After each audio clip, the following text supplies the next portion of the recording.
Well, hello there, YouTube. I was actually doing some video on the way up here, and I just realized I didn't have my mic plugged in to my mic adapter, so I got taking the trailer up to our new place, and we have a storage unit, so I got it full of RC stuff.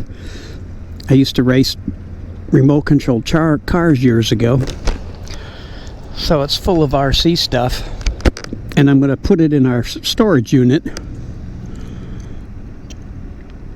and that way it won't be in my garage for a while. I love this trailer though.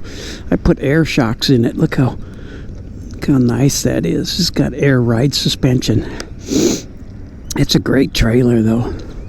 Haven't used it much in a couple years because my wife doesn't go with me anymore, so when we travel, we take trips, 3,000-mile trips. We take this and our luggage and our laptops and all that in there, but now she doesn't like to go anymore, so I don't want to sell it because I really like it. And if we ever go on a little trip, a couple days, then we might take it. But this has so much storage. But if I take the Goldwing, I'll take that. But I had an air ride on the Goldwing. I got a leak, so I haven't had any. When I move, I'll be a lot closer to Troop, and I can take it there and get it fixed. But got to hit the road again.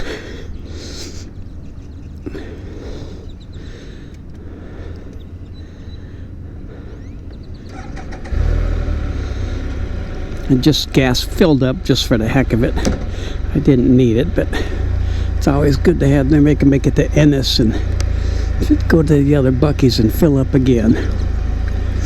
Oh, what I was talking about earlier too, this is the first. I pulled this trailer before, but it was empty. I just tested it with the Spider, but man, this thing pulls it with no sweat. You don't even feel it. I mean, the motor doesn't lug at all. It's just like, this thing works fantastic. I was pleasantly surprised. I don't have a lot of weight in it.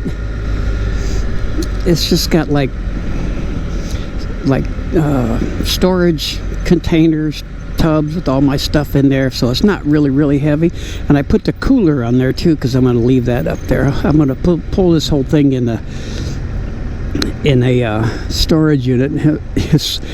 I could back this trailer up so easy with the Goldwing.